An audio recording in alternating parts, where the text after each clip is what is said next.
Today, we sit down to learn how value is really being achieved with enterprise software. That's next on Global Services Insights.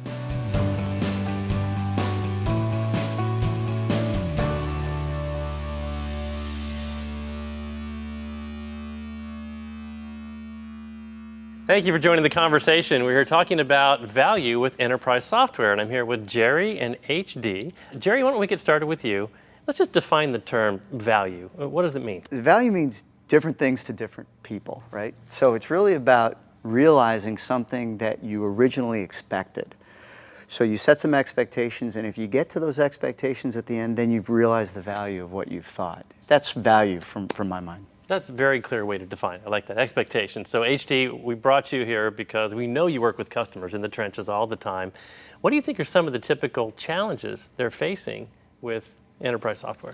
Sure, I work with a lot of customers, both Global 2000, financial services. It's amazing to find out that technology challenges are not the biggest part of the problem here.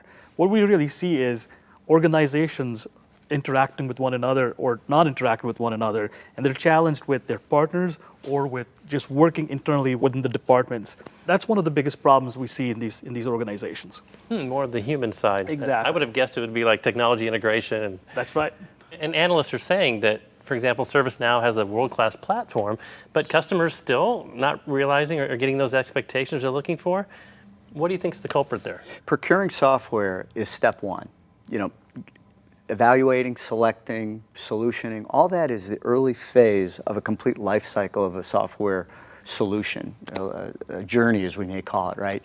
So deploying and adopting and then having folks realize the value from the adoption of that software, that's where value comes from. Secondly, to do all that, you need resources, you need people, you need all types of assets to get these things accomplished, and that takes time and funds and deprioritization of other types of things, all the typical things that a CIO and an IT staff deals with every single day. Would you agree, HD? I definitely do. You need a guy like this in there who does this 100% of his time every day. This is what he does. Let's hear more about when you're in there. Sure. Tell us about a specific customer example. Just giving a very recent example, met with a Fortune 100 company, and they were talking about the biggest challenge they have right now is having their users use the self-service portal. They've got users calling into the phones, into the help desk, via email, and there's a lot of cost associated with that.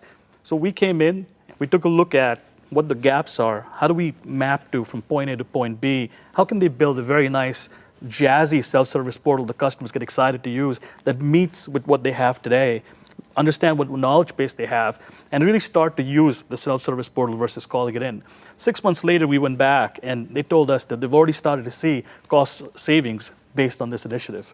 So that's a pretty good example we have for the client. But the key there, HD, really, is that you're managing through that whole process from day one to day 100. And that's what made that successful, right? Right. We treat that as a micro project, right? We baseline what the success plan looks like. What does the customer want to see? And that's really the work. It's coordination amongst the resources from ServiceNow, coordination of the resources, maybe from a partner they brought in, the UI, UX people within the organization. That's the activity that we're really managing here. Yeah. It sounds like customers want this. Yeah, I remember John Donahoe was talking at Knowledge about his listening tour. He talked to over 100 customers on the world tour, and a lot of them said, we want to be led. So is this what we're talking about? Exactly. We want to be guided. Customers say, I want to be guided. Protect me from myself. Protect me from my teams. Help me be successful. Customers are asking for leadership and guidance from us every day. Every customer we meet is not saying, let me go at this alone. Thank you for your software. They're saying, help me be successful. Show me what to do. Show me how to be successful. That's really the Just to add to that, they love our platform as well. We hear that a lot. And what the CIOs are also saying, we love the platform, but we don't have the resources to support it. So that's another vector that we're hearing from our customers. There's a lot of expertise, I know, on this couch here. So I'm going to ask you just maybe as well as with you. Unveil just a couple of the best practices that people should be looking at. So first, set some realistic goals. You can't have 100% deployment on day one? Is that what you're saying? You cannot have 100% adoption unless you have one user. So, set some goals, and then three things. When I look at it, we capture where you want to be, manage what you want to be, right? Measure it, and then maintain it. And the maintain is the hard part. Because we can all say where I want to be and how I want to get there, but then to do the work and ensure that I'm staying on course, staying on the tracks, putting maniacal focus every day to these success plans for your users, for your operators, for your C-levels, with your vendor, your partner. All those things are tasks and activities that are very important to achieving success. Capture, measure, and maintain. I That's love it. that. Capture, Okay, measure, you're the guy maintain. that helps them with the maniacal That's right. focus, right? That's right. Okay. What are some of the business outcomes that I'm going to want to measure? Right. If they do everything that the capturing, the measuring, the maintaining, time to value is the biggest benefit they can get out of it.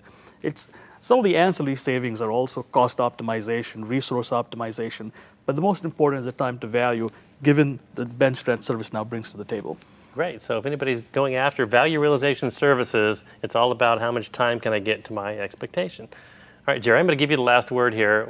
What do you want to share with the audience? What one thing should they remember after watching? Leverage resources, expertise within the software vendor, the solution partners that can help you be successful. We see this not 2 or 3 times across a year. We see it hundreds of times. So we have situational awareness, experiences that we can help our customers gain from that experience and make it simpler and easier and gain time to value, to HD's point. Great, and that's why value realization services are catching on in the industry.